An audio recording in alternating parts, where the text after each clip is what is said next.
বিসমিল্লাহির রহমানির রহিম। আসসালামু আলাইকুম, welcome to my channel Sathi Hasan kitchen. তো আজকে রান্না করছি আনিশার জন্য চিকন সেমাই। এই সেমাইটা তো আমরা সবাই ভুনা সেমাই রান্না করি, তো আনিশা খুব পছন্দ করে দুধ দিয়ে সেমাইটা রান্না করা। তো ও আগে থাকতেই বলেছে আম্মা আমার জন্য কিন্তু এই চিকন সেমাইটা রান্না করো, ও বলে চিকন সেমাই। তো মেয়ে খেতে চেয়েছে আর রানবো না, ঈদের মধ্যে তো অনেক মিষ্টি ডেজার্ট বানানোই হয়। তো ভাবলাম মেয়ের পছন্দের সেমাইটাও রান্না করি। এভাবে তো অ্যারাবিয়ান সেমাই বানিয়েছি, আরও মালাই চপ বানিয়েছি। এখন মেয়ের পছন্দের সেমাইটা রান্না করছি। তো দুধগুলো জাল দিয়ে খুব ঘন হয়ে গেছে।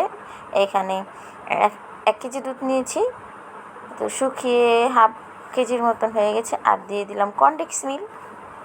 তো এখন এগুলোকে ভালো করে মিক্স করে নিয়ে এখন দিয়ে দিলাম পরিমাণ মতো চিনি।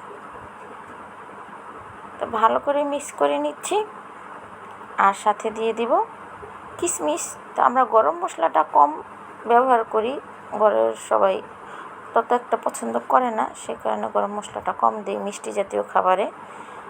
তো ভালো করে নিয়ে নিলাম। আর এই যে দেখুন চিকন কলের সেমাই। তো দুধ তো আগে থাকতে ভালো করে জাল করে নিয়েছি, এখনও গরম হয়ে গেছে, ফিরা ভালো করে জাল দেওয়া হয়ে গেছে। এখন দিয়ে দিলাম সেমাইগুলো। তো এখানে বেশি সেমাই দিব না, অল্প সেমাই দিব। এখন মনে হচ্ছে দুধটা একটু বেশি, কিন্তু পরে দেখা গেছে শুকিয়ে একেবারে দইয়ের মতন হয়ে যেতে। এই সেমাইটাকে একটু পাতলা করে রান্না করতে হয়, যাতে পরে এটা দুধটা শুষে পারফেক্টভাবে হয়ে থাকে। তো দিয়ে দিলাম। এখন আবার একটু ভালো করে বলক আনবো সেমাইটা দেওয়ার পরে, তারপরে রেখে দিব সারা রাতের জন্য। আমি তো রাত্রে রান্না করছি যাতে সকালবেলা মেয়ে ঘুম থেকে উঠে ঈদের নতুন জামা কাপড় পরে সেমাইটা খেতে পারে। তো দেখুন আপনাদের সাথে কথা বলতে বলতে কিন্তু সেমাই হয়ে গেছে। আর এই সেমাইয়ের মধ্যে নারকেলটা দিলে খেতে আরও দ্বিগুণ মজা হয়, কিন্তু মেয়ে নারকেল তত একটা পছন্দ করে না, সেই কারণে আর আমি নারকেলটা দিলাম না। তো হয়ে গেল আজকে আমার চিকন লাচ্ছা সেমাই।